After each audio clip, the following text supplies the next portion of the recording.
In this video, I'm going to show you how to pick your Pandit.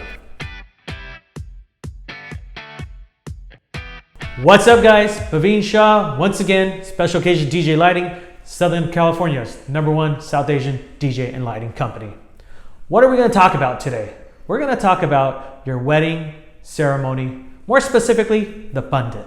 For those of you who don't know what a Pandit is, it is your Indian wedding priest. Here are 5 tips on how to pick your Pandit.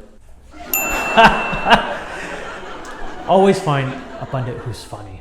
I'm not saying a stand-up comic, but a funny Pandit. These guys do this every weekend.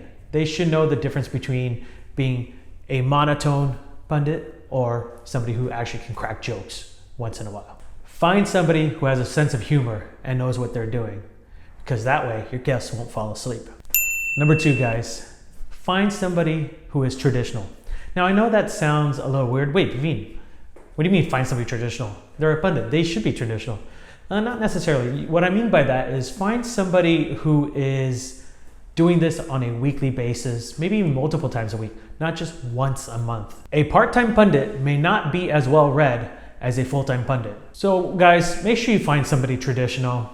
If you don't, what might happen is you might upset a couple of people in your family who were not happy with the way the ceremony was done. So like I said, find a traditional Pandit, your entire family will be happy.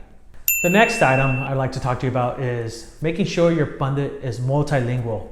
Not that they only speak Sanskrit or only Hindi. Make sure they speak English.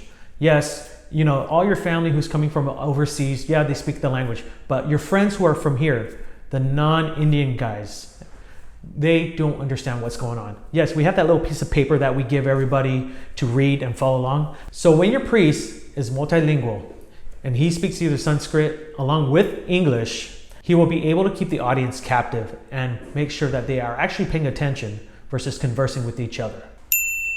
So I know this is a little obvious, but you know, make sure your priest is professional.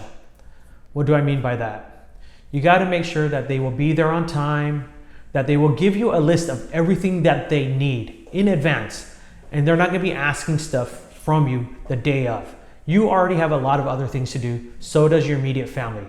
Make sure you get all that information in advance, and by getting a professional Pandit, you will make sure the shopping list is done in advance. So, and on that note, something that might be a little tough to talk about, can you negotiate with the Pandit? Of course you can. It's a business. They have Yelp reviews, they have a website.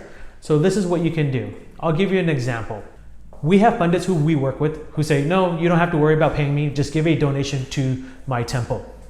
Other Pandits say, this is my price. You can always negotiate the price as long as you're comfortable with the services you are receiving. On a side note, you guys, if you have a family friend who's a priest, who's been doing this for many, many years, you just might want to step back and let your parents deal with it. All right, guys, that was a tough one. A lot of brides and grooms do ask us about this topic, so we thought, hey, might as well give you guys some information from our expertise. Once again, guys, Praveen Shah, Special Occasions DJ and Lighting, Southern California's premier DJ and lighting company.